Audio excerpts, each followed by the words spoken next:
Good morning. This meeting is a continuation of the regular meeting of the Kodiak Borough Assembly on July 20th, 2023. Please give the roll call, Madam Clerk. Mr. Delgado. Here. Mr. Griffin. Here. Mr. Ledoux. Here. Mr. Sharrett. Here. Mr. Smiley. Here. Mr. Smith. Mr. Turner. Here. Mayor Arndt. You have a quorum. Thank you.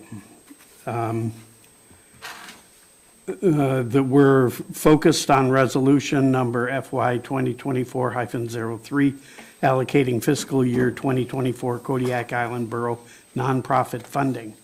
The main motion on the floor with amendments, along with amendments made by Assemblymember Smiley. On the yellow sheet, you'll see this. Mr. Delgado. Last night before we recessed, my hand was up to talk about your amendment. If we could continue from there after. Absolutely, go ahead. I'd just like to say that I think that I would like to see us zero out the CANA donation and split that number with the Alutiiq Museum of Fognak and Port Lions. I think that CANA has, since they've grown, they have a different structure now. They have monies coming, they have a profit side and a non-profit side, and it's my opinion that their profit side of the business can donate to the non-profit side, benefiting them twice. And I agree with Mr. Griffith's comments last night about the native villages sometimes needing some of this money donated to them for matching purposes. And so that's my reasoning to do that. Thank you. Any other comments?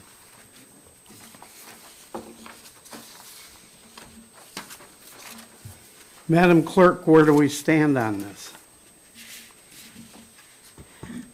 Deputy Presiding Officer and Assembly Members, the motion that is before you, or the spreadsheet that is before you right now, is the one that is attached on yellow paper.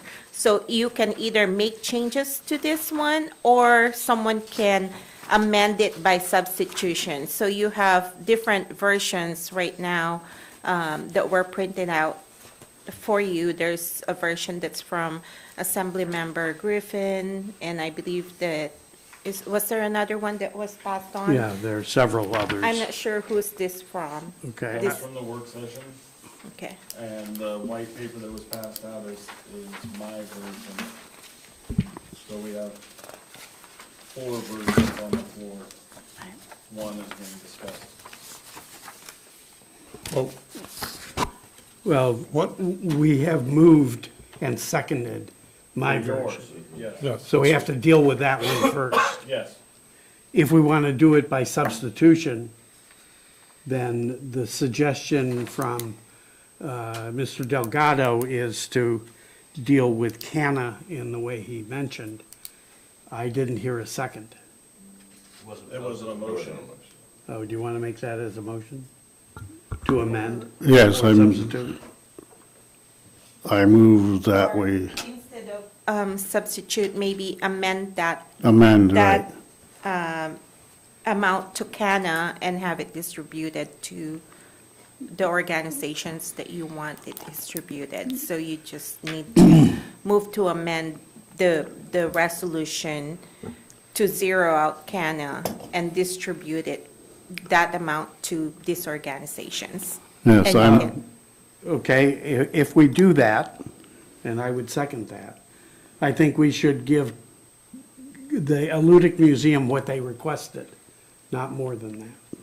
Does yes, that make sense to you? yes, Okay, so we put, everybody else is at 4675, so we put 4675 with the Alutiiq Museum and diminish CANA by 4675, and whatever is left over goes back into general fund. Okay?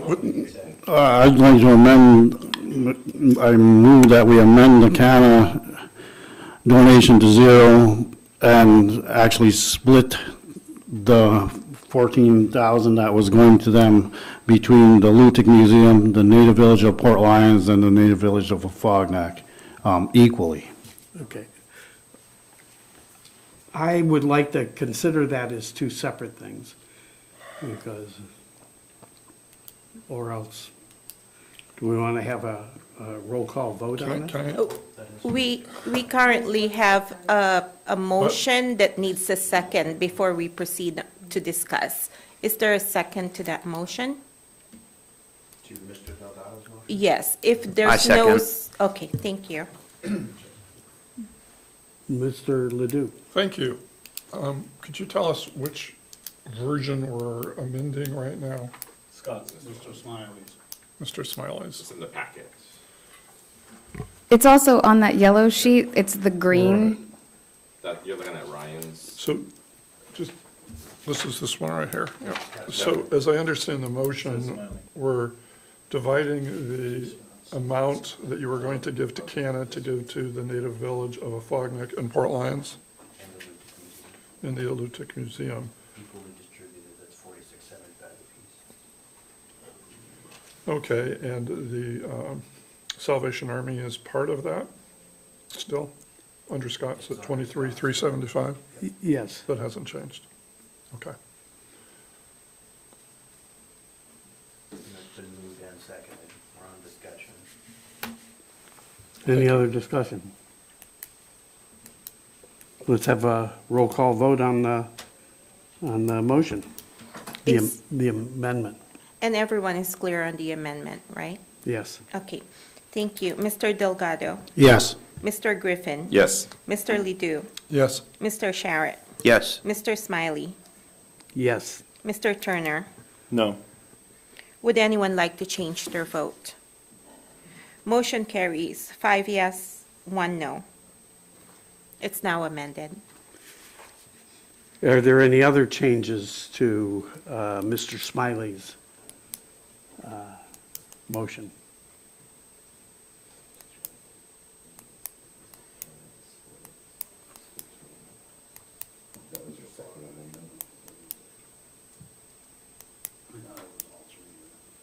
It is all three. It's 46.75 on all three of those. Yep.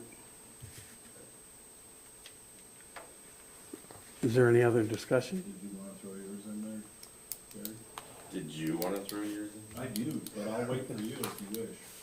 I've talked a lot on this subject. So I'm making, no, yeah, Scott. Yes. I'm just making some notes. All these descriptions. Okay, no, I appreciate, sorry. I appreciate that change. I would,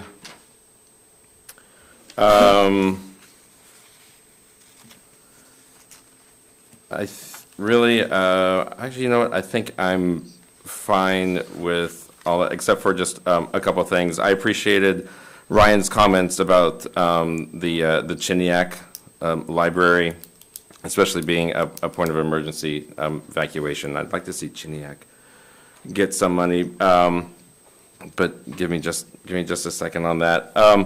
I also want to reiterate my comments about the Kodiak Seafood and Marine Science Center, of the money that we gave them last year. They didn't spend it, and in the amendment on the table right now, it has them at 19,681.75. That's not what they're, They're The amendment 2,000. right now? No, you have, okay. Yeah, at the very bottom, yeah. So I would like to,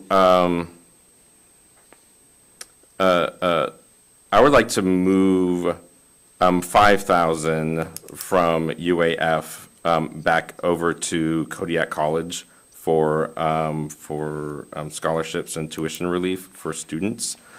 So I will move, I make a motion to move, I know, I make a motion to move. All right. I make a motion to amend the amendment. putting UAF Kodiak Seafood Marine Science Center at 14, 681.75, and moving that 5,000 to Kodiak College, putting Kodiak College at 78, 818. Do you want to add only 4 to Kodiak College and 1 to Kodiak Library? Looking at those as two, You got to get the money from somewhere. hold on. Should we just deal with one at a time? You're taking the money out of the UAF one.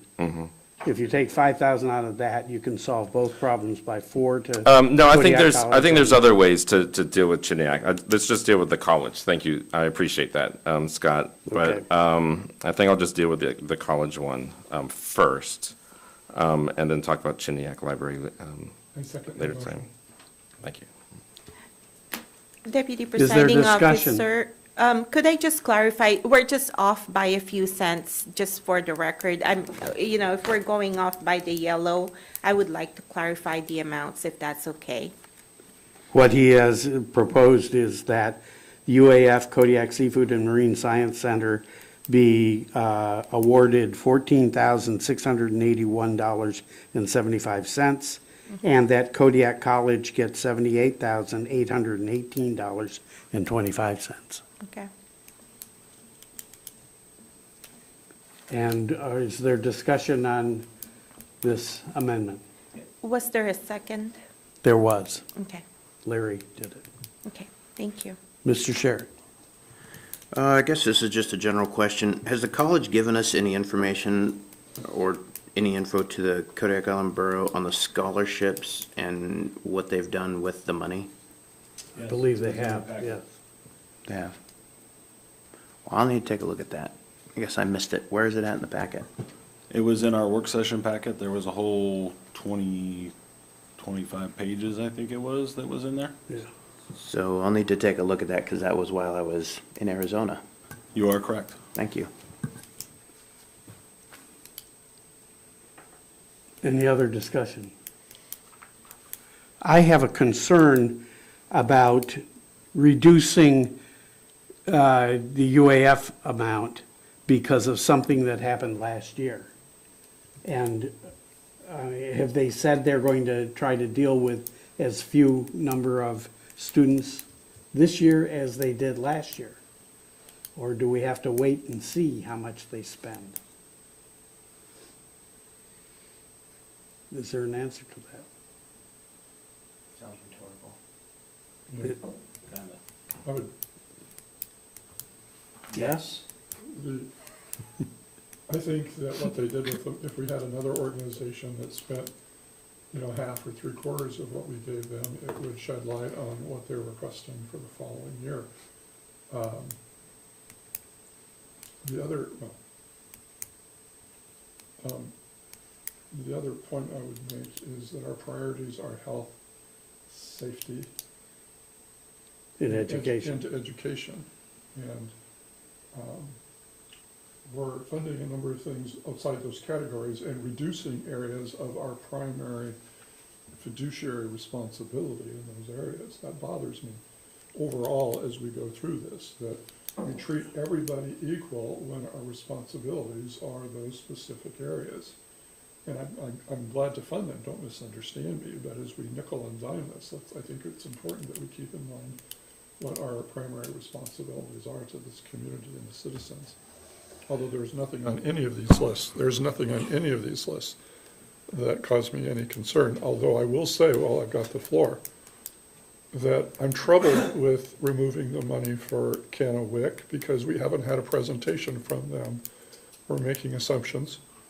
And I'm also concerned that we're not funding rural cap, and that we've done that before. And those are direct services regarding health and safety to our community, and we've just cut them like that. That bothers me, but that's not the amendment that we're talking about. So. With regard to the UAF function, they are doing education, and that's what their report was on, was educating youth about AMC stuff and things like that. in response to that, the responsibility for education in our Constitution is really K-12 university, but I guess I won't argue with that. UAF isn't the university, So I wouldn't argue the point. I have my UAF understood. but you on, just so- did argue the point. Okay, anything else? Yes. You're on the wrong side. I would technically be your right side. Yes, which is wrong. I can actually get behind Mr. Griffin's amendment to this from the 73 to 78. My failure in seeing the report from the Kodiak College obviously is my problem. And we also did have a very nice presentation from another perspective of a student in that program. I shared my personal perspective, and that was then neutralized by another presentation, and I respect that. So I have no problem taking that college back to the 78,000. To me, that is a good compromise, so I appreciate Mr. Griffin's suggestion there. Let's see, the last thing is, I also believe that we need to fund rural cap as well, and if we can figure out a way to amicably get funding to rural cap in some capacity. Mr. Smiley's presentation as listed here is very amenable to me. Thank you. Okay, shall we have a roll call vote on Mr. Griffin's amendment? Mr. Griffin, Yes. Mr. Ledoux, Yes. Mr. Sharrett, Yes. Mr. Smiley, Yes. Mr. Turner, Yes. Mr. Delgado. Yes. Would anyone like to change their vote? Motion passes 6 yes, 0 no. What was the outcome of the conflict of interest with Mr. Griffin? I can't discuss You can- KMC or Arts Council. Arts Council or KMXD? Okay, thank you. Any other amendments? Mr. Turner? Mine's a big one. Yes, it is. You guys ready to follow along? No. Do it. Okay. So my proposal is to give everybody exactly what they asked for. That brings the total to, what was that? $469,533. Nope, River Daycare's Oh, I'm sorry. I read the wrong line. My spreadsheet was off. 416,530. Chiniac, River Daycare, and KCHC are at zeros on my list. But everybody else is funded. So, I have a number of different reasons why I like each and every one of these. I'm not going to go into every single detail. The one that still gets to me is the Salvation Army, because it's the second year in a row that they have filed late. And we gave it to them last year. I'm under the impression that we're going to fund them this year. So I put it in there in mine, just because I didn't want to have to take it out and then have to amend it again. Anywho, the next piece of it is, Sycamore project a number of years ago, where we funded a greenhouse project with Sycamore and the Old Harbor Native Corporation, is very similar to the project that we are talking about for the native village of Fognac. And I think that if we funded one of those, we should fund both of them. They are both similar in cost structure and request. And then if we are going to fund Bell's Flats Park, then I think that we need to consider the Port Lions Park at this point. It is a portion, a very small portion of what we're talking about funding the Bell's Flats Park for. I believe it's 350 was the transfer amount versus 25,000. And I think that we should take it out of this particular piece of discussion for Port Lions, and I think that we should put it into Parks and Rec and fund it through Parks and Rec, not through nonprofit. Go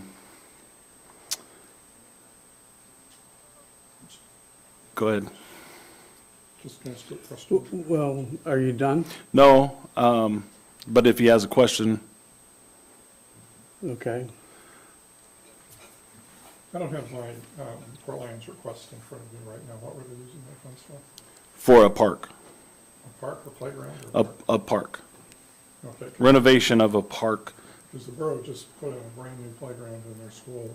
Yeah, they're looking for a shelter area for parental units or guardians while their kids are playing in the park. So it's part of the park, it's just an additional structure at the park.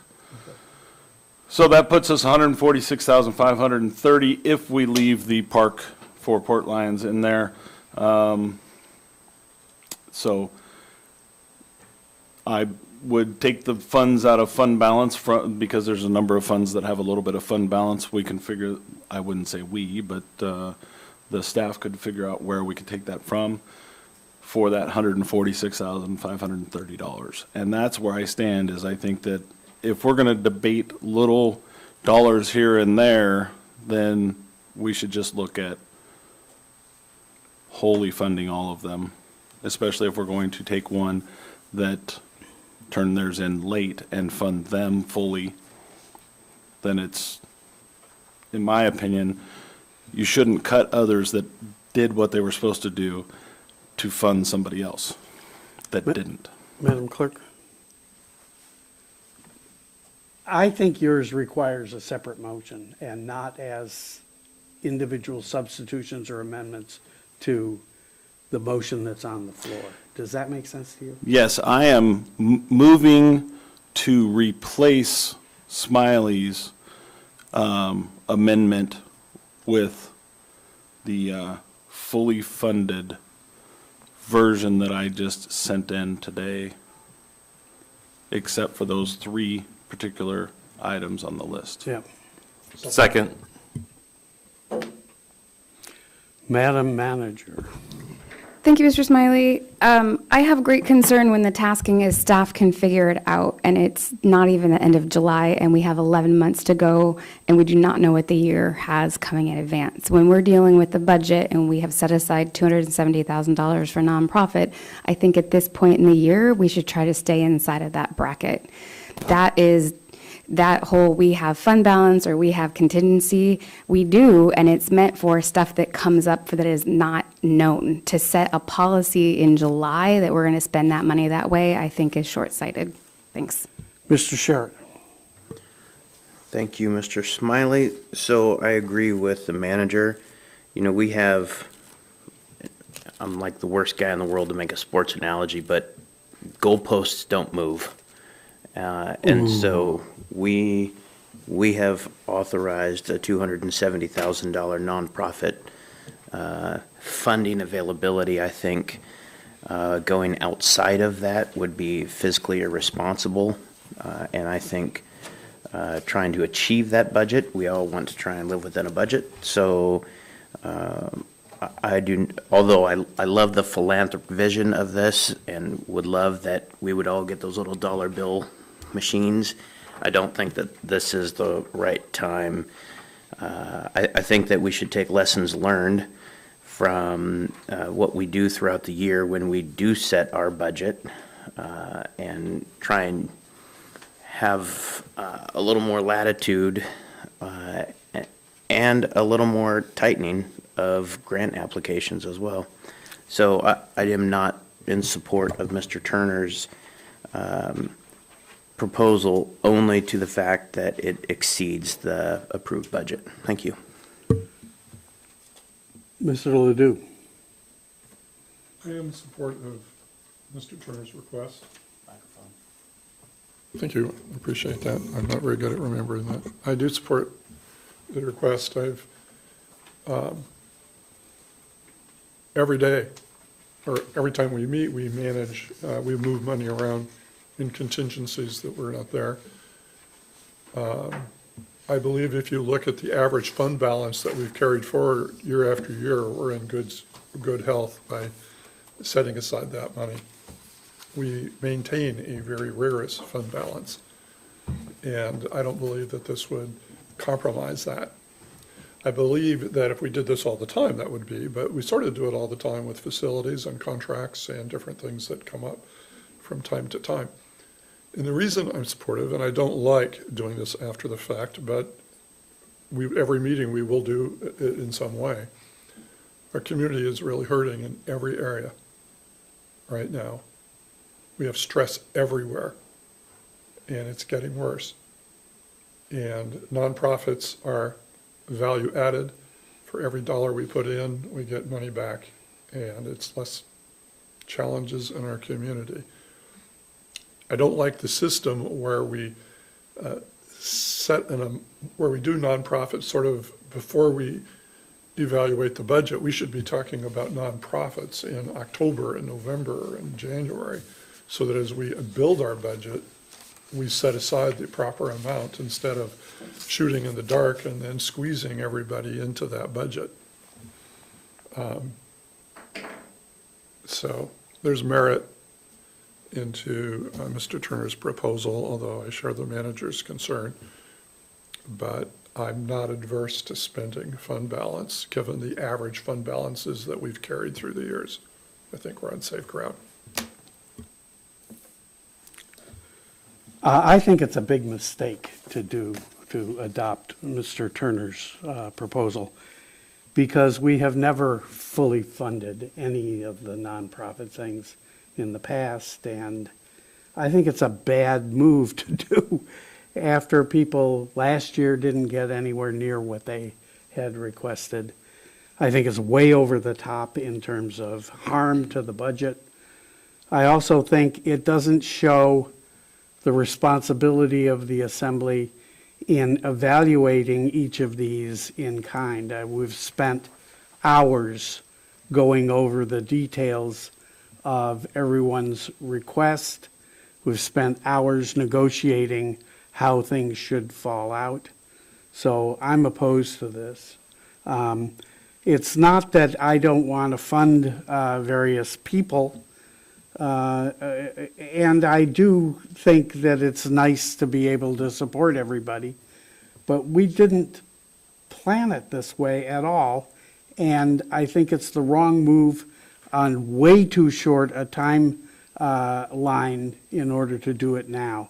I think we should follow through with what's on in front of us that doesn't give the whole barn away to everybody. Thank you. Mr. Delgado. Seeing what we went through Thursday night with the talking about these late filings for tax relief, there was a hard date set on those, and we stuck to it as long as they couldn't show that there was good reason to extend their time. And as Mr. Turner said, this is the second time that the Salvation Army turned their stuff in late. If we're giving these guys another chance and fully funding them for that, then what does that say to the guys that were late with their taxes? You know, I like the idea, it's great, but one day we're saying you gotta stick to the rules and you have to follow the rules, and then the next day we say, oh, but it's okay in this case. I have a problem with that, but it sounds like it is good for the community if we do it Mr. Turner's way, but that is my one concern, is that we are placed in a position of picking winners and losers in a way, and I don't necessarily like that because of what we had to do the other night, which was hard, and I didn't enjoy myself on Thursday night. But then we give these guys a free pass. It just leaves a funny taste in my mouth, and that's my only concern. Well, in terms of, I mean, I had fully funded Salvation Army as well. And we did find a number of the cases for delayed filing were justified for health causes. I do know that Major Dave Davies was in the hospital and in PT quite a bit. So I think that we didn't ask for explanation of why he was late.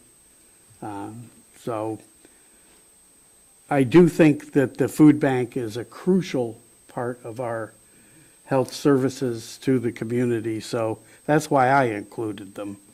Otherwise, I understand your concerns. Thank you. Mr. Ledoux?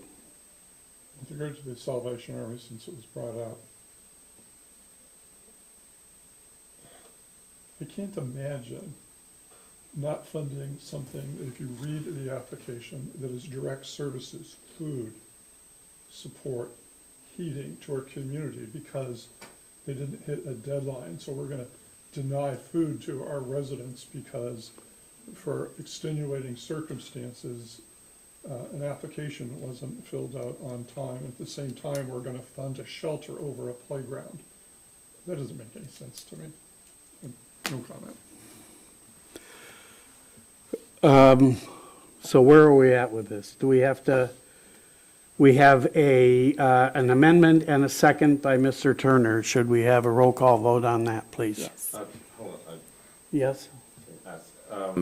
through the chair, I'm torn on this one. If it's okay, Mr. Smiley, if I can ask James walk us through how you see this money from fund balance and other contingencies.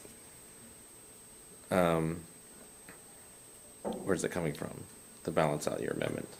Well, while you guys have been discussing, I've been trying to find the email that I got about fund balances, and I haven't been able to find that. But prior to the budget, I asked what fund balances were for each department, and we didn't get the exact answer of what we were told was there's a lot. And I can't remember that number.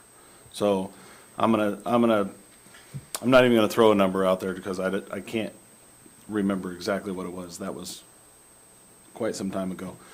Anyway, there's fund balance, in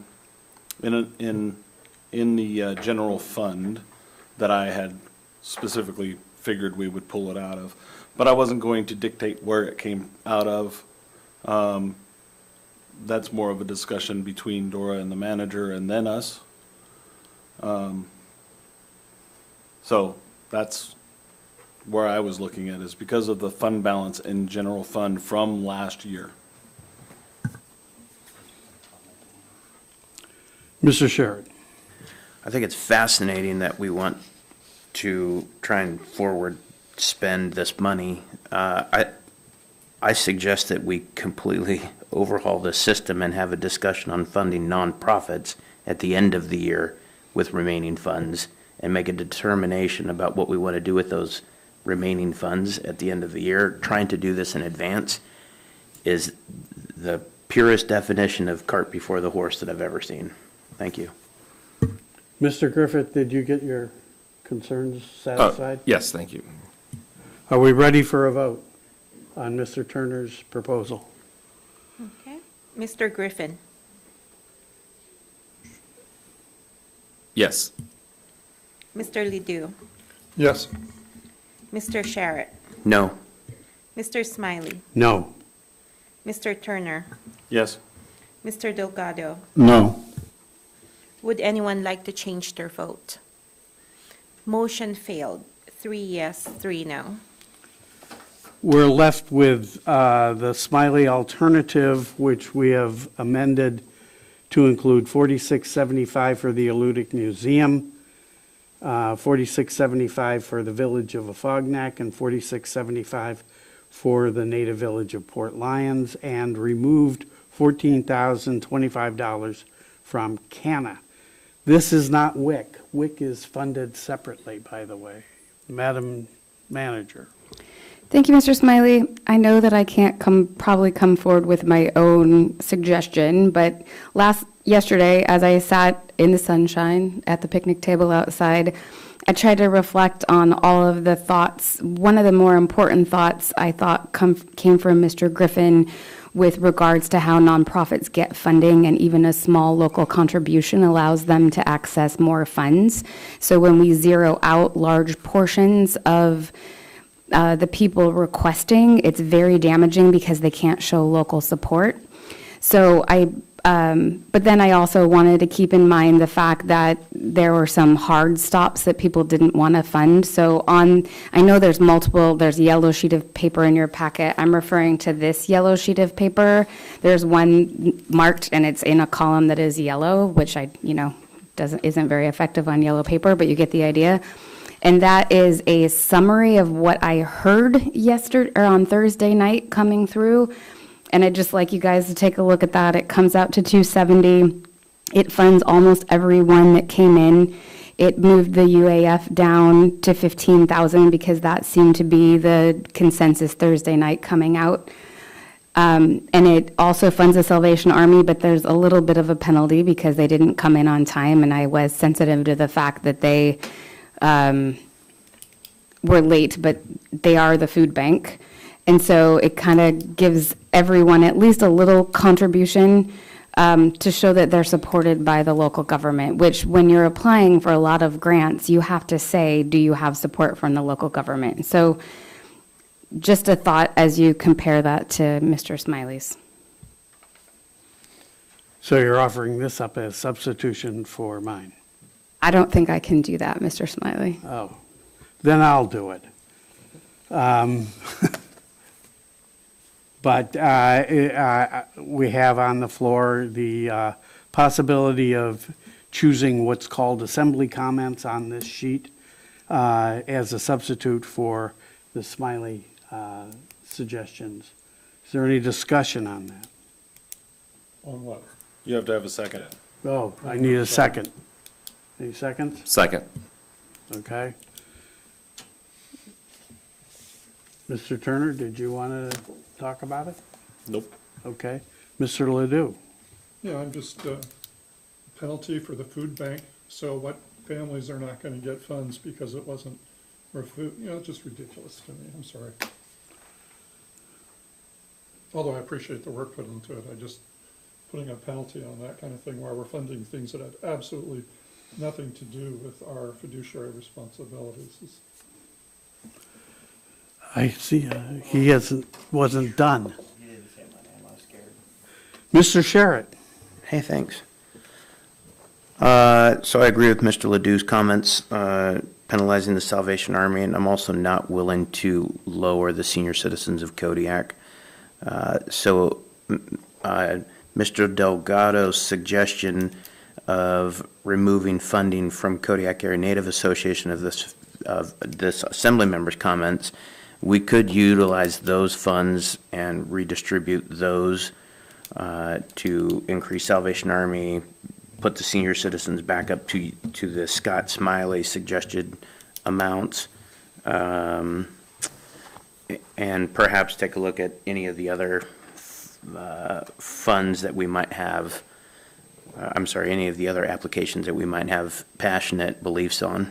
So Brother Francis Shelter is another example of I'm not willing to discount those from their original request. I yield the floor, sir.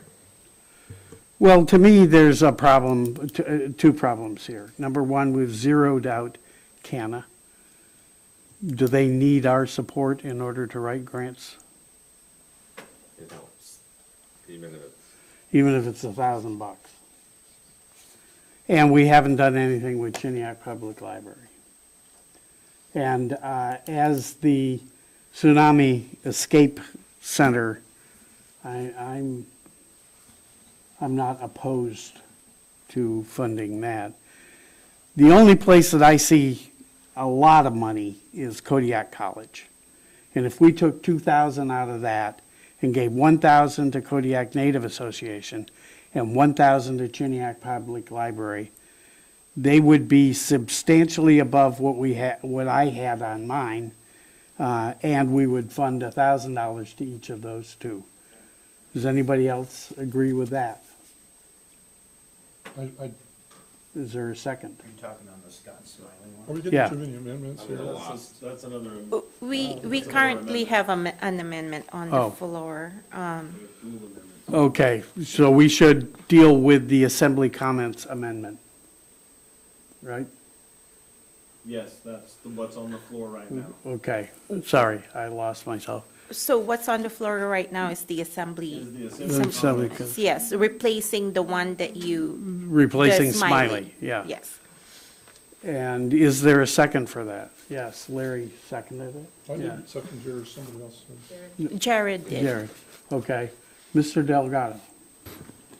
I think my concerns about Canna still stand, although I've been convinced that perhaps if we leave $1,000 or so in there for matching purposes, Mr. Ludu makes a good point about and I believe that our nonprofits do help. Every time we help those guys, it helps our community, so I'm in agreement with that. I just think that, I'll just leave it at that, and Okay. Maybe we should have Mr. Ledoux. Are you talking about Assembly Comments? Yeah, I would just say I'm very supportive of the current Smiley. And I think we're just trying to nickel and dime things. And I can tell you $1,000 to Canada will probably be more of an insult to them than determining, and they certainly don't need any grant matching. They live by grants, and that's not a problem. And not all these people apply for grants to begin with, but Okay. Mr. Sherritt? So I would suggest that we keep $1,000 on the Canna. But we have to wait and deal with the Assembly Comments first, We are. and I'm on that one. Yeah, you can't change it though. Can't move for another motion. yeah, we have Another to. amendment. Well, then I sit corrected. So we should have a roll call vote on whether we substitute substitute Assembly Comments for Smileys. Correct. Yes, And I think that's when okay, okay, if you're ready. we're ready. Okay.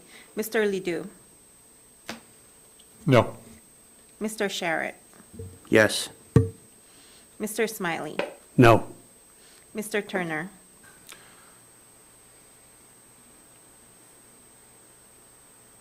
No. Mr. Delgado, no. Mr. Griffin. No. Would anyone like to change their vote? Motion failed, 5 noes, 1 yes. Okay, and I would like to propose an amendment to Smiley's, which is to take $1,000 from Kodiak College and give it to Chiniac Public Library. Is there a second for that? Second. Want a roll call on that? Discussion. Is there any Discussion. discussion? I don't know, but you didn't ask. Oh, is there any discussion? Okay, can we have a roll call? Okay, this is taking 5,000 from the... 1,000. 1,000? Yes. From the college Yes. to Chiniac. Yeah, so the Public college library. would now be 77,818 and 25, and Chiniac Public Library would be 1,000. Mr. Sherritt, Yes. Mr. Smiley, Yes, Mr. Turner, No. Mr. Delgado, Yes. Mr. Griffin, Yes. Mr. Ledoux. No. Would anyone like to change their vote? Motion passes with 4 yes, 2 noes. finally, we get to whether we approve Smiley's motion as amended. Call the Any question. discussion? Call for question. Call for the question. Okay. Second. And then we need a roll call vote on that, because it's, and we need a two-thirds vote because we're taking away the rights of assembly members to continue discussion. Can you explain what that is? So whenever you, a question is closed to debate. And whenever you take rights away from the memberships, you need a supermajority vote. So technically, a question will shut down the discussion on We have this. 4 votes on this one. Has to be 4 votes passed anyway, so And then afterwards, there's no more discussion about it. we vote on it. Correct. We passed something earlier, 3-2, so, or, I guess it was 4-2, but it was said 3-2. Who seconded the motion, please? Both Larry and I. Okay. Any other questions about the motion? Mr. Smiley? No. Mr. Turner? Yes. We're voting on whether to stop the discussion. Okay. Mr. Turner? Yes. Mr. Delgado? Yes. Mr. Griffin? Yes. Mr. Ledoux? Yes. Mr. Sharrett? Yes. Would anyone like to change their vote? The motion passes with 5 yes, 1 no. Can we have a roll call vote on whether or not to accept the Smiley alternative on nonprofit funding?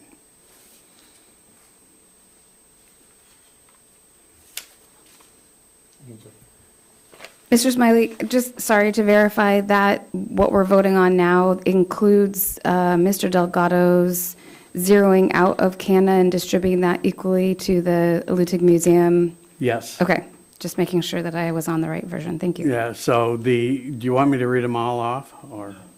No, good.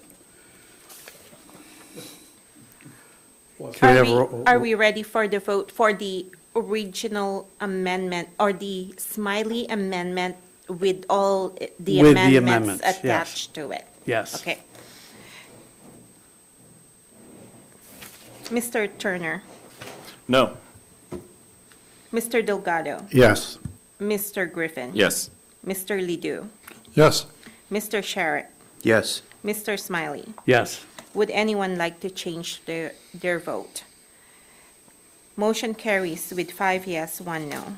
Okay. Now we're back to the main motion as amended.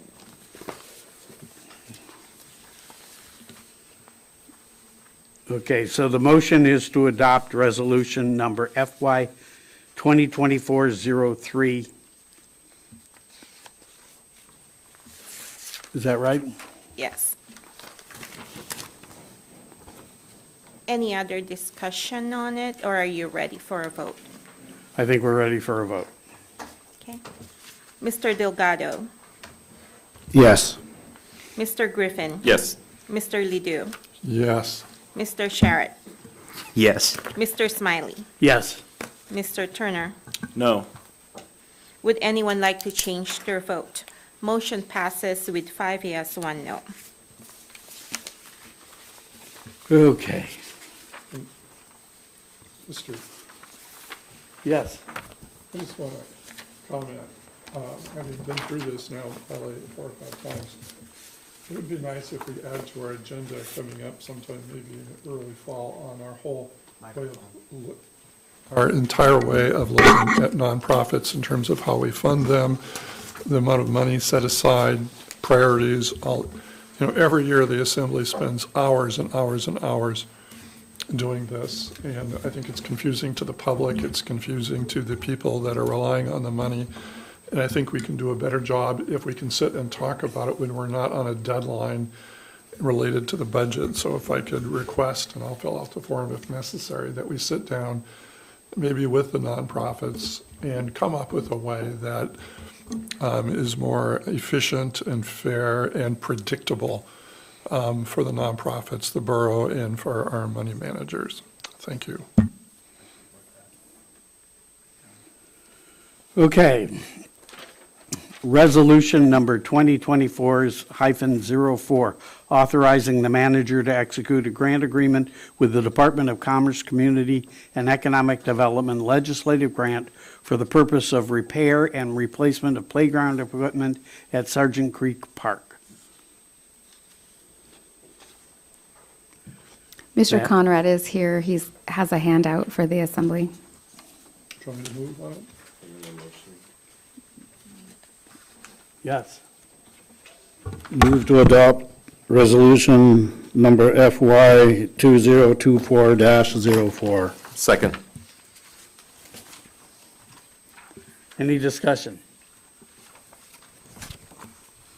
Mr. Conrad?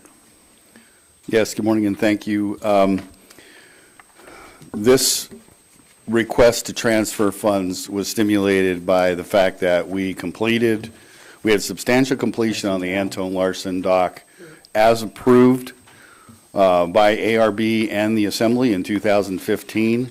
After that, the bridges were reduced, that we could not haul full concrete trucks out there or do any additional work of any, with any weight that we would have to transport. Those bridges, of that particular one bridge out by the Buskin is not repaired. Coast Guard Fire will not take their large apparatus out to Coast Guard facilities beyond that bridge currently because of the weight restrictions. So consequently, we were looking at parking lot work, things of that nature out at Anton Larson, and we replaced some signs, so we were done. I got a call from Gary Stevens' office from one of his folks that stated, hey, this grant is gonna lapse. Do you have anything that's on the CIP list? It was a call that I did not have the luxury of bringing it before the Assembly. I did speak with, I believe at the time, Mayor Williams, who suggested that we move forward this. So we gave the information to the folks about the playground at Stevens' office, and they went in part of before the final signing of the governor's budget, and they reappropriated these funds. I think this is a smart thing to do. I think that we need to seriously look at all the parks across the board. We have additional funding coming up. I have lived in Bells Flats since 1988. This is the same equipment when I moved there. I will correct that we have fire department-wise and EF-wise replaced swings and chains, and we've tightened things and sanded things, but this is 30 years old, this equipment, and I think our kids deserve better than this. The other thing I will say to you is I think there is some, perhaps the funds are not going to go quite as far as the community thinks they should go, but this is a good step forward, and it could potentially eliminate one more item off of your CIP list, and I'm happy to answer any questions. Mr. Ledoux? Thank you. Normally, when something like this would come up, I would want a recommendation from the Parks and Rec Committee, to review any kind of playground. But this has a long history and was approved, and I'm very supportive, and I'm frankly very pleased that we were ready to go when we found out we might lose the funds to use it for an appropriate need that may not ever be funded. And the borough, through the school district, spent, and I think part of their $10 million bond issue, put new playgrounds that are really nice in every one of our rural schools. So we have a history of funding playgrounds, parks, and I think it's, you've recommended before that we have shovel-ready projects ready to go when the money becomes available, and I believe this is a great example of being ready to go when we have short-term funds and a short window to make decisions. So I'm very, very supportive of this. Thank you. Mr. Sherritt? Thank you, Mr. Smiley. Mr. Conrad, on one of these photos, I see a basketball hoop and what appears to be a drain field. Is that a septic drain field there? That is correct.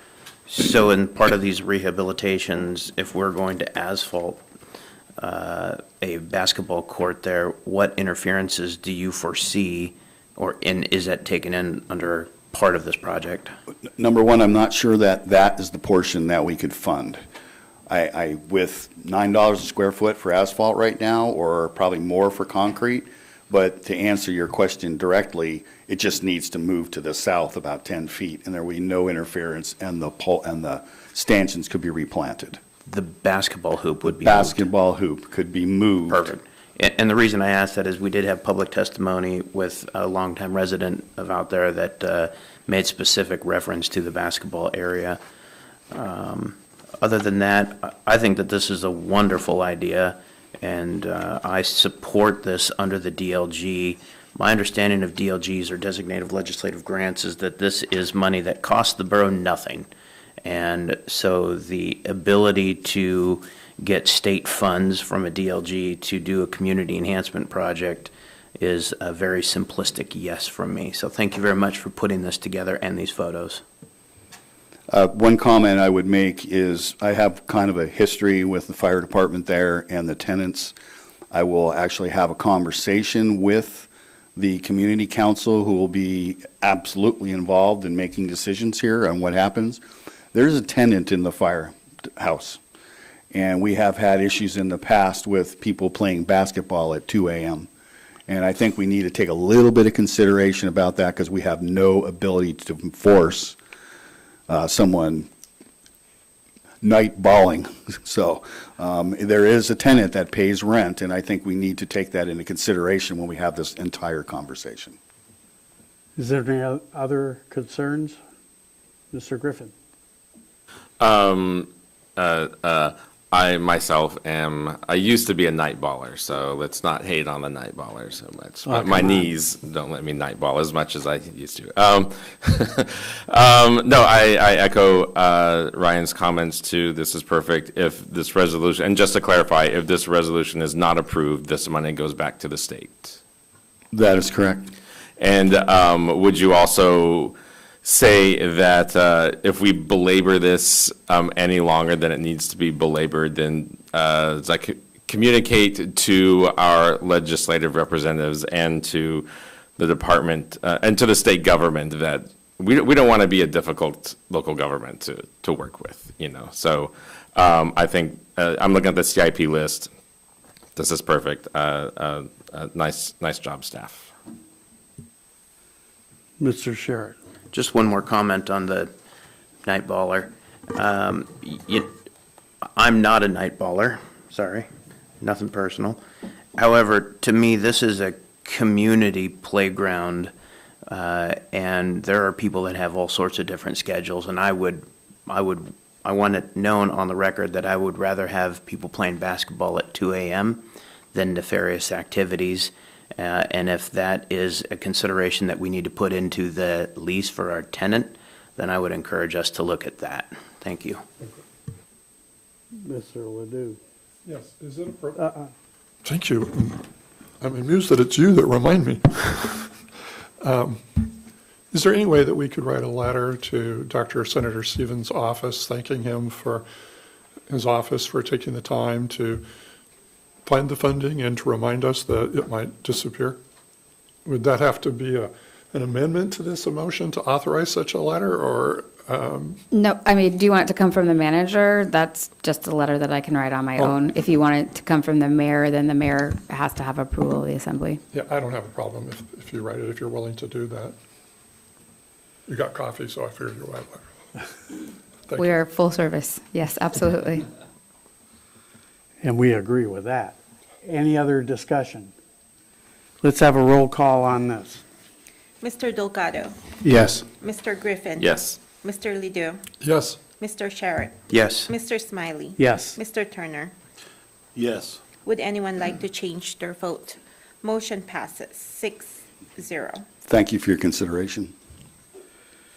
Okay, next one, ordinance for introduction.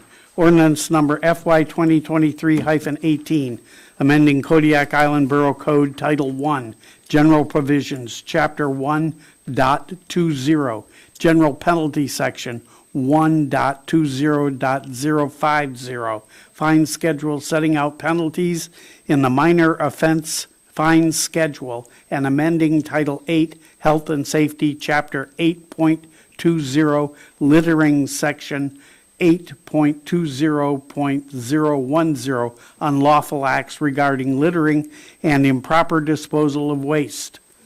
Move to advance ordinance number FY 2000. Move to advance ordinance number FY 2023-18 to public hearing at the next regular meeting of the Assembly. Second. Staff report, please. Good morning. So this is updating code in Title I penalty section for the fine schedules that we have for zoning compliance and living in an RV and failure to, violation of stop work order or any kind of zoning compliance penalties. And then it is also amending the Title 8, Chapter 20 for littering and improper disposal of waste. CDD worked with the Assembly on this ordinance and is asking for it to be advanced to public hearing. We've had this under discussion for a while. Does anybody have any questions?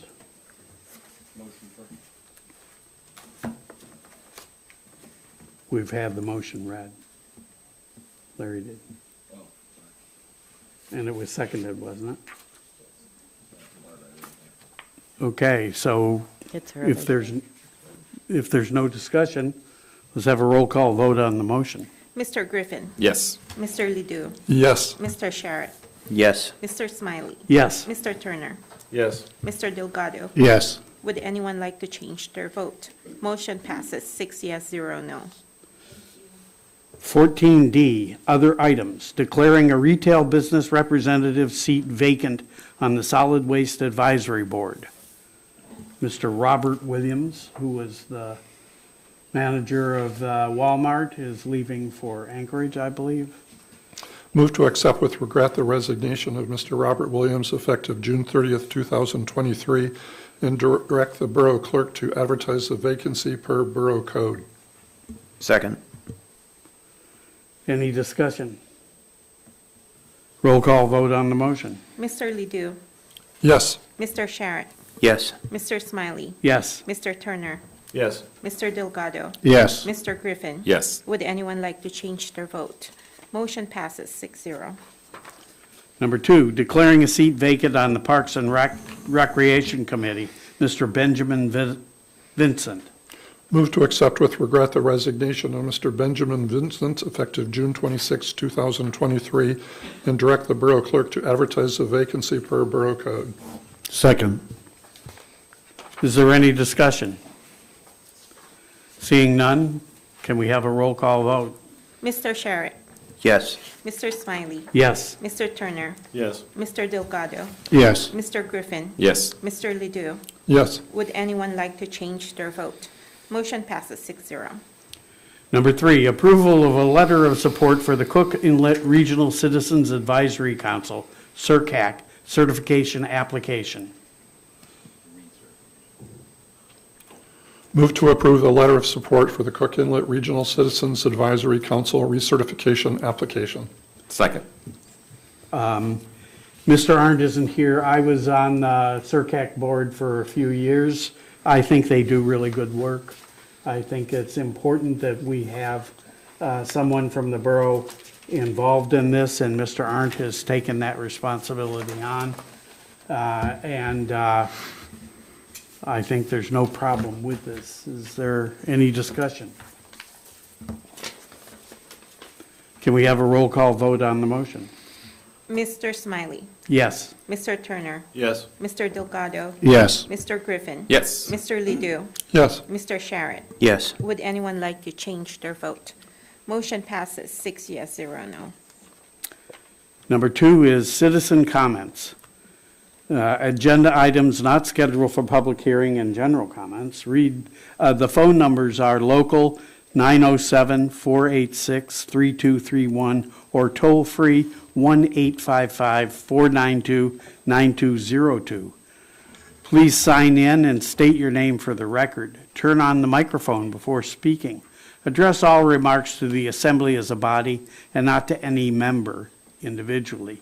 If calling in, turn off any listening devices to prevent feedback. Do we have anyone who wants to speak in the audience?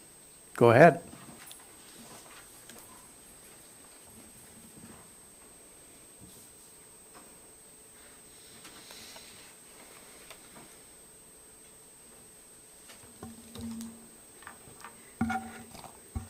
Good morning, gentlemen and ladies.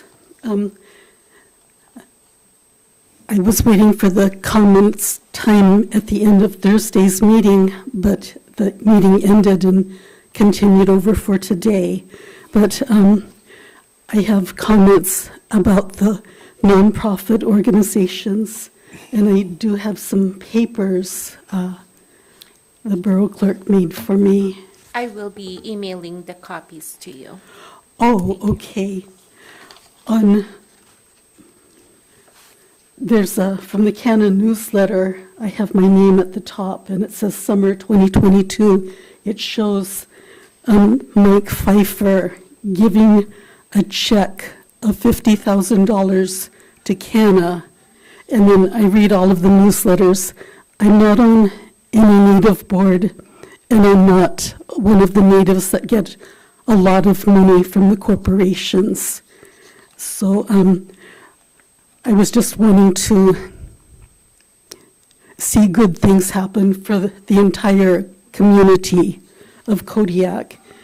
And then the message from the CEO is from the newsletter of Kodiak. And on the second paragraph, it shows that my corporation of Kodiak went from $118 million, and it says here, to $690 million. And this all happened within the past 9 years. And then in the message from the Kodiak CEO, winter 2022, we actually went up to $700 million. And it was finally explained to me that it's to grow the corporation so they don't give many dividends. The dividend that comes in June or July actually comes from the 13 regional corporations of Alaska, which is the Tlinkits Lumber and the Eskimos Red Dog Mine, their zinc mine and their gold mines. So the shareholders aren't really receiving big dividends because they're growing the corporation, which is now $700 million.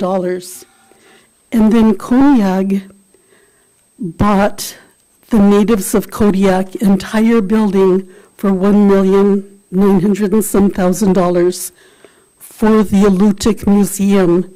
And I also read the newspapers. Kodiak has also been giving the Alutiiq Museum $1 to $2 million a year. That doesn't count the $2 million building. Okay. Thank you. I would just like to see Kodiak community that's hurting get more money where the native corporations are well funded. Thank you. Any other comments?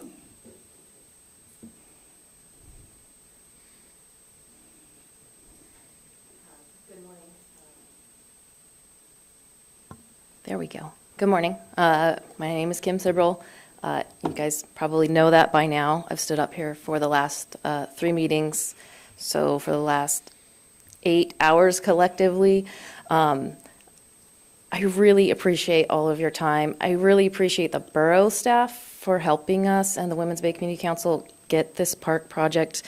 And for the last 3 years, we've been saying, hey, how's it coming along? Do we have funding yet? We're still here. We still would like to do this after nearly 40 years. This park equipment really needs updated.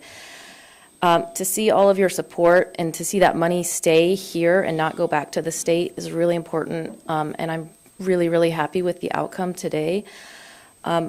Aside from that, I also wanted to say thank you. In addition to sitting on the Women's Bay Community Council, I am also on the board of directors of 2 nonprofits. I am the vice president of KDBRCC, And I also sit on the board of Kodiak Kindness, and I am their compliance officer that makes sure that they are HIPAA compliant. And so, like Assemblymember Griffin mentioned the other day, all over the place, ubiquitous. I also sit on a lot of different seats because I care deeply about this community. And watching you guys all go into so much detail to see that these nonprofits are funded, and I know that that had to have been extremely difficult, but doing your best you can to continue to support those nonprofits for our community really means a lot to me personally and just as a community member. So thank you. I know you guys didn't all agree on that at all times, but you came to a decision to fund those. Again, to highlight one of those really important points of even just giving an organization $1,000 shows that community buy-in. Just this week, I finished writing a grant for KDBRCC for our Domestic Violence Awareness Month fundraiser that we do every October for another organization that supports us. And having that, saying that, yes, we have buy-in from our community from different parts of that is huge. And that really helps me out writing that grant. It helps our organization. It helps our community. So thank you. Thank you for understanding that one aspect of that. It's really, really important. So have a good day. Thank you.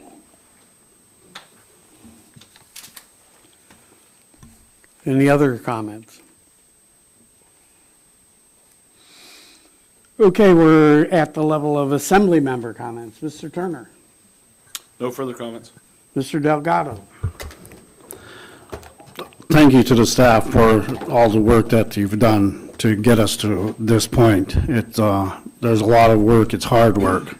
Also, I enjoy what I do here. I get to sit with you guys and I learn a lot from you all. It's a hard job. I sometimes say it's easy because staff does all the work, but really it's very hard. We have to make decisions that are tough. I would encourage people from the community to apply to run for office. I realize that it is hard. We've talked about this a number of times.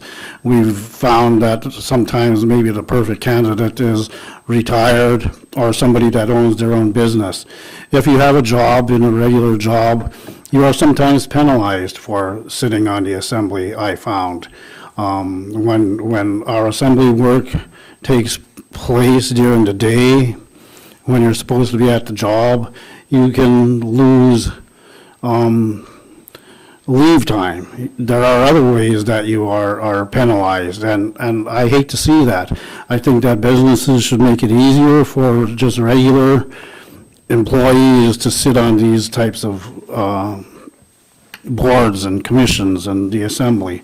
I think that we need more Native, more Filipino, more women sitting up here. And I encourage everybody to apply. Everybody that has an interest in what we are doing should be trying to sit up here and to help us manage this community. It's a lot of work, but at the end of the day, it's really rewarding to see the effect that you have when the assembly is working well.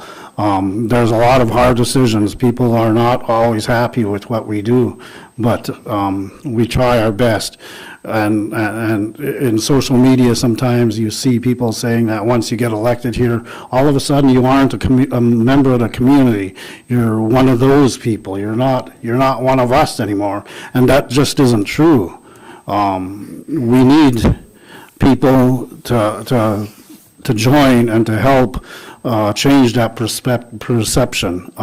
So please, run in the upcoming election. Thank you. Mr. Griffin.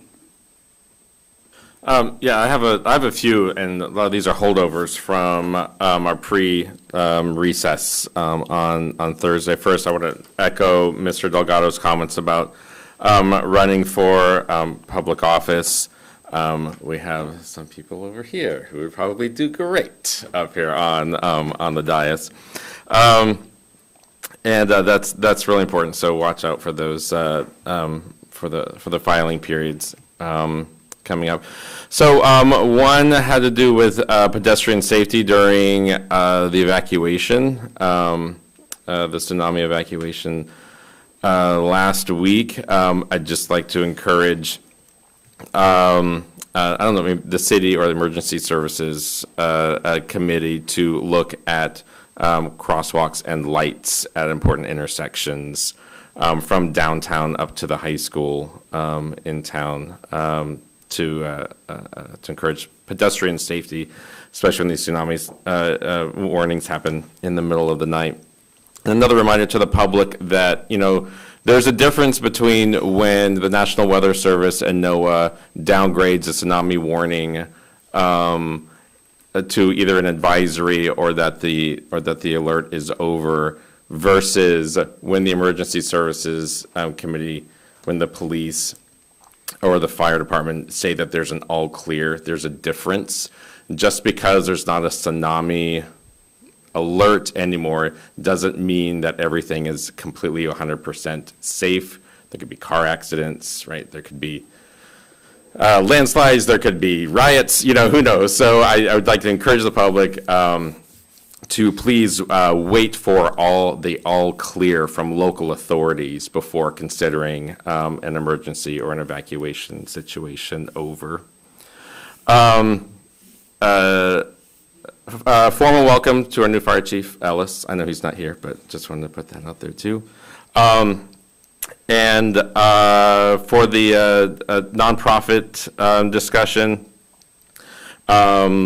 yeah, let's have a discussion. One of the easiest things to do would be next year look at our fund balance and then just increase the allotment to 400,000 or so.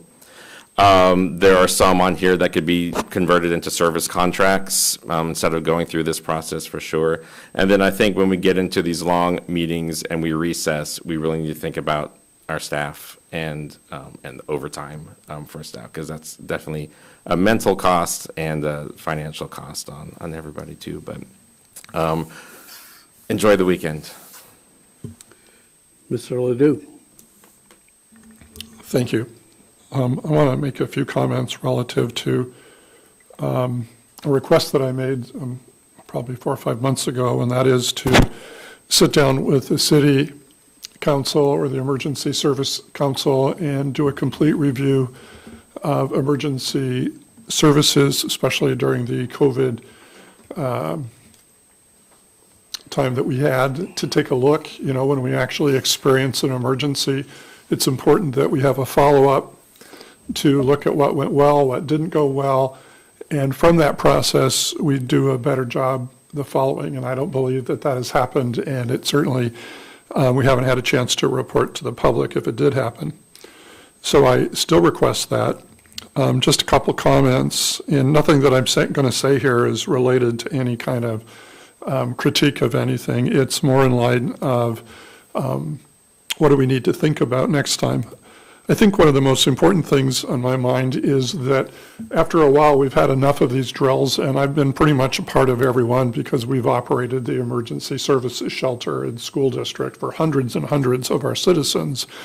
And because of those of us who have been here a long time know what a wave will actually do in Kodiak when it comes, is after a while, there's a certain degree of indifference where people say, well, we have these all the time, we don't have to worry about it, and it's dangerous. And I think it's very important that we continue to have community discussions. And to that end, I think it's once again important that the Emergency Services Council through the borough and the city sit down and take a complete look at these drills to see what we can do to make them better. I will tell you that the evacuation plan that was put together many years ago did not assume that we have hundreds of workers being housed downtown in the canneries. I was here in managing the very first drill in the 90s, and we had 700 people come up, and very few of them were actually from the processing plants. And since that time, most of the people that showed up, because we've done it, don't show up, and we have lots and lots of folk coming up here who are frightened, who are and we've taken good care of them, and I have no complaints. But I think we really need to look at how we evacuate the downtown. I was up there during the recent evacuation. A number of people from the hotels were scared, were very frightened about what was going to happen. And there were a number of people, and everybody behaved well, and there's no complaints. People were wonderful, but it was an overload.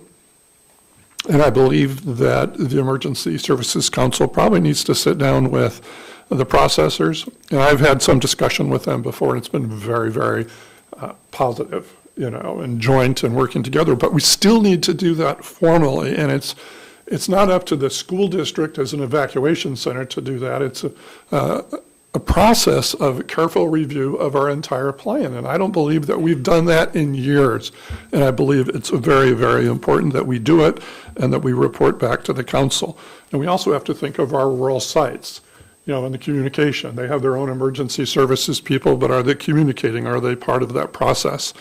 And again, I know I'm being redundant, but I'm just going from notes here, is that the public should always have a review of what worked and what didn't. So there should always be a report back to the community as part of an education to keep people on their toes, and so that people have a vehicle to share some of the things that worked and didn't work. And since I've been doing this for over 40 years, we used to have in baskets where all the people involved in these emergencies would come together and plan and look at different scenarios, so there was really great communication.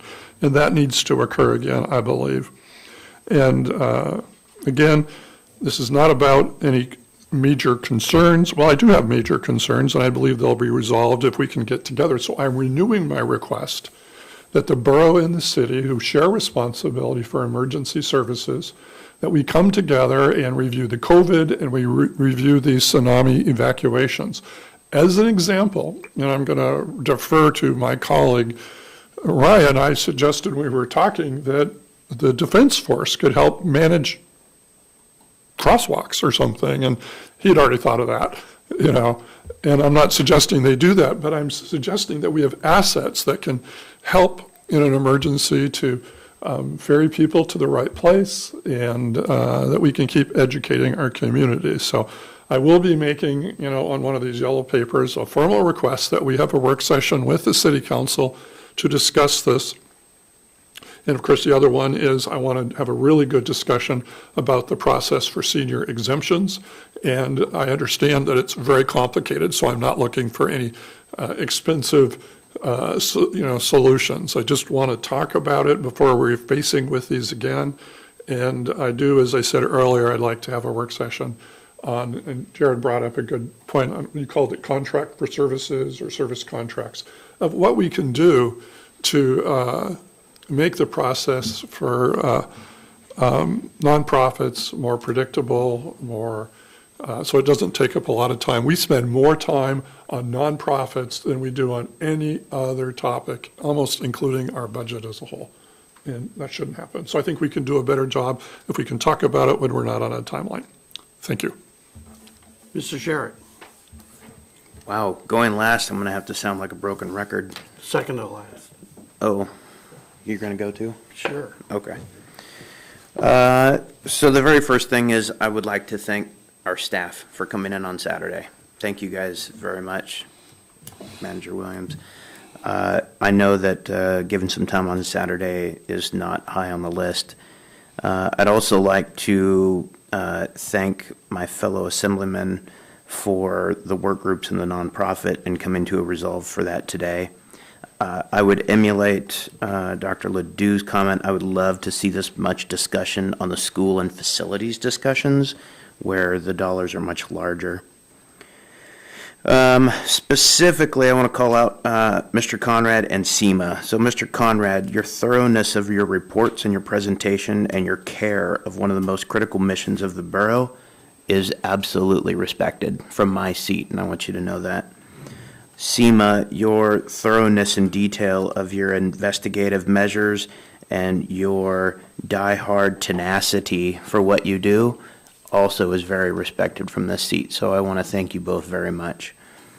I am looking forward to Manager Williams in the union negotiations. My condolences to Mr. Sargent, who we heard in the taxation issue, and my condolences to Vanessa McCormick. I went to school with her. So finally, one of the things that I learned in this position as we were going through these, through the tax process that we were looking at earlier with the late filings, was there are a lot of people going through a lot of issues, and we should never assume that we know the struggles that someone's having. And so I just want to give kind of a shout out to those that are having silent struggles, specifically in the medical realm. Last two things, I want to repeat again that the Armory, the Kodiak National Guard Readiness Center is being renamed on Thursday. The Adjutant General, potentially the Governor, and the entire Commissioner staff from the Department of Military and Veterans Affairs will be here Wednesday, Thursday, and leave Friday morning. I would love to see community support for that. This is a very critical moment as we go through this renaming facility, and I won't give away all the details, but this is Thursday at 5:30. And in response to Mr. Ledoux's comment, 25 minutes after the first siren was sounded, we had 22 Alaska State Defense Force members at the Armory opening it to the public. And within 20 minutes, I was already in contact with the city manager and the police chief, giving them asset numbers. And I think I texted you. I was coordinating from 42,000 feet in the air, so I was trying what I could. So anyways, I appreciate everybody's tenacity as we work through that nonprofit. That to me was quite an eye-opening experience. And thank you for all of the public testimony and supporting of the park. Thank you. First off, we had 2 sunny days. I thought that was really unusual, and I really appreciated the sunny days, even though sometimes I couldn't see very far because of the steam rising off the lawn. Secondly, contrary to what's been said, I think it's important that we have these open and long-winded discussions about nonprofits. I think that the citizenry has to understand how serious we take these issues. We're giving away the citizens' money that we garner from property tax and other sources, but we really look at these things, and we really spend a great deal of time on it. I don't think that people would have anywhere near as much interest in it if they were watching us deal with the budget, which is dry and kind of horrible anyway. But for nonprofits, I think we really do take time for them, and I think it's really important that we do. We have been offered to give it to Kodiak Foundation in order to handle those kinds of things, and we haven't done that in the past. And I think the reason for that is it's our responsibility to spend this money wisely. So I wanted to say that. I also want to echo support for the staff, not just the directors and manager who are here today, but the people on the bottom line of our borough employees who do the hard work themselves, and we just report or receive reports about it here. And it's important to understand how government really works at the level of communities, where it's possible for people to have deficit spending at other levels of government, and it isn't possible here. We have to balance the budget every year. So I wanted to bring that up. Secondly, we're a bunch of white guys up here, and there are no women on this assembly, and it would be nice to have a different view of the world represented here. I comment that there's going to be at least 3 positions, I believe, and the mayor's position up for election on the Borough Assembly. Plus, I believe there are 2 school board positions that are open, although they have more women involved than we do. So if there are women out there that are interested in having a say and not following white guys, then maybe sign up for the election. Thank you. I would just say that I'm not as white as I look. Mostly white guys. Okay, move to adjourn the meeting. Move to adjourn. Second. Did we already adjourn? Oh, excuse me. Now we can adjourn. Now we can adjourn. Please voice a vote. All in favor of adjourning? Aye. All opposed, same sign. Thank you. Thank you. Take care. Thanks for coming. Thank you for showing up.